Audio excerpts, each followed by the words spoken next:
万万没想到，来华8年不败的外国拳王，竟在比赛途中嚣张嘲讽中国选手，眼里没有丝毫对中国人的尊重。此人便是来自罗马尼亚，号称防暴盾的马克西姆。从2016年至今，他可谓是中国拳坛无法逾越的一座大山，更是令无数中国选手吃尽了苦头。凭借着强悍的实力，来华8年不败，就连我们中国的抗日奇侠都惨遭毒手。不过这一次，他注定是惹到了他不该惹的人。中国选手的实力实在是太弱小了，但我听说最近中国有一个叫邱建良的挺自信。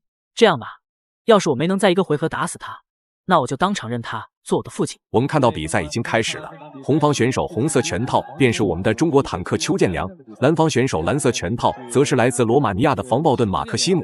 虽说此人实力强悍，但邱建良同样不弱，并且面对着嚣张来华的老外，邱建良从来都是秉承着能打死就不留活口的做法。那么这样一场强强对决究竟会碰撞出怎样激烈的火花？观众朋友们，让我们拭目以待。他的利用自己的脚步移动呢，为自己创造更多的战机。对，邱建良也是一个智商高、情商也高的运动员啊。没错。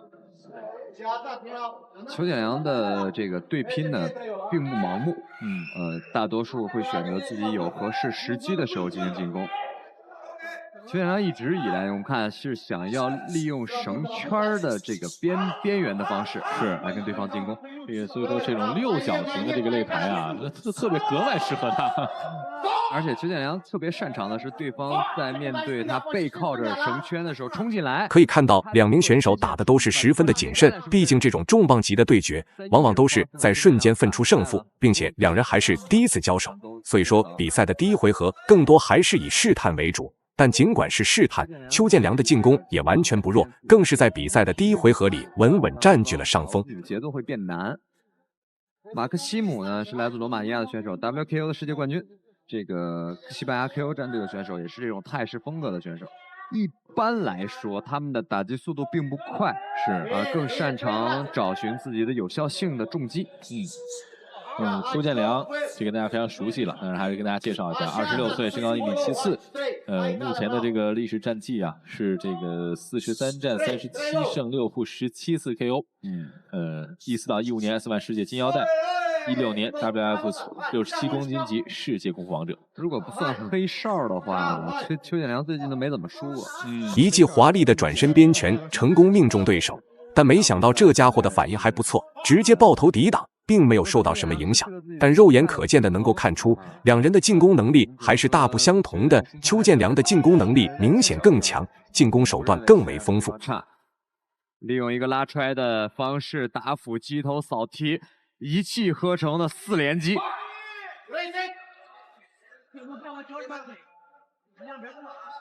邱建良是一个比较擅长抓机会的选手，我们一直在把他跟他的队友，像目前成名的邓泽奇、铁英华，包括魏睿，在进行对比。每个选手都有自己的特色。后手打斧，连续的重击，转身后蹬。邱建良的移动就是不停，一直保持机械的移动。这个各位可以注意看邱建良的步伐。真的是。比赛来到第二回合，经过首回合的对决，相信邱建良此时应该是已经摸清了对手的打法风格，强悍的进攻能力，再加上脚步移动，更是让他完成主导了整场比赛的进攻节奏。看得出来，只要局势继续按照这种情况进行下去，那么最后就算是没有出现 KO 的场面，邱建良也能凭借着点数优势轻松拿下胜利。配比来说呢，这个可以完整的配齐一套啊，这个不同风格的这样一个选手的阵容。没错。跳膝漂亮，这个其实有这个搏击训练经验的观众可能会更能体会，就是如果你一直在做着思维去打拳的话，是非常非常累的。对，这个本来在这个进攻拳法进攻的时候呢，就会很消耗体力。是，如果你再去思维，消耗体力更大。对方在腾空给了一个摆拳。选了拉出来的连击没成功，两人的对拼频率还是相当高的，但总体来说还是邱建良更占据上风一些。因为对手的进攻力量虽然很强，但实际打中邱建良的次数却是微乎其微，更别提对邱建良的状态造成影响了。若是他再不转变自己的战术策略，那么这场比赛将很有可能维持着这种情况直到结束。迅速的把自己切出去。对。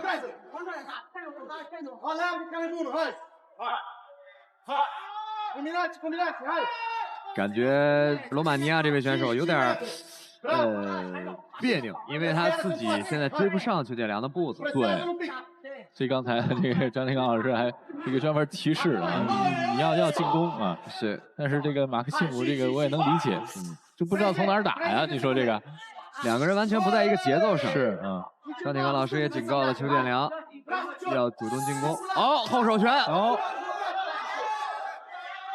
还在走。扫踢后手，马克西姆说：“我没问题，是我来自西班牙 KO 俱乐部，我来自罗马尼亚。”这个是马克西姆在崛起的首秀啊，领先历史战绩26战21胜5负14次 KO， 也是非常不错的一个战绩，非常的高。是，一多半60%-70%。对。比赛来到最后一个回合，也是两人的决胜局。邱建良此时可以说是占尽了绝对的优势，若是能将对手 KO， 那是再好不过。但就算是没 KO， 邱建良也能凭借着点数优势轻松获胜。可以说，此时留给对手的只有一条路，那就是强势将邱建良给 KO。但很明显，这条路也早就被邱建良给堵死了。练的时候呢，教练经常会告诉我们，你要保持移动，但真正做起来，其实很少有人能做得到。对，邱建良是为数不多的一个。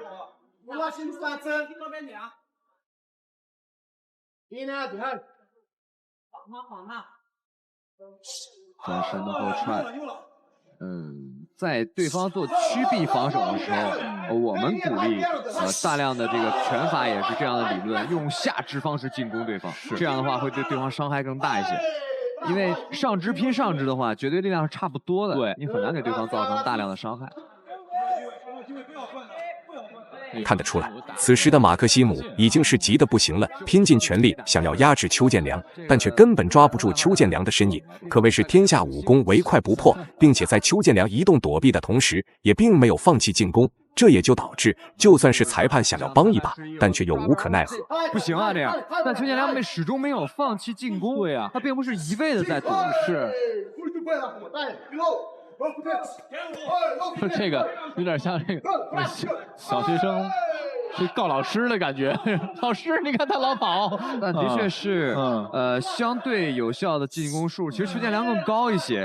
马克西姆的进攻数非常的低，因为这个场面擂台，我们边角是边长7米，是，那这整个的6角擂台会比一般的4角擂台要大。对，这个马克西姆可能这个打起来，裁判终于是看不下去了。对邱建良进行了一次警告，这个警告说实话应该是出于对对手的同情，毕竟这家伙实在是被打得太惨了，不仅碰不到邱建良不说，还要不停的挨揍，并且此时就算是给邱建良一次警告，也对比赛局势没有丝毫的影响。边退边打的方式呢，也是非常的好的。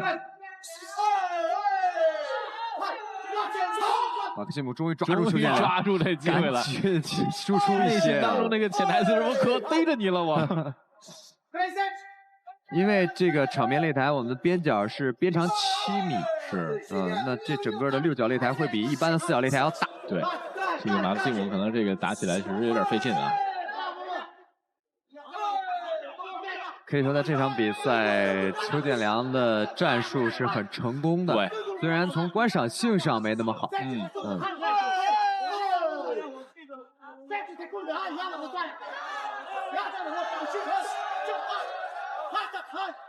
马克西姆表示非常的头疼啊，抓不到。比赛结束，让我们恭喜邱建良拿下最终胜利。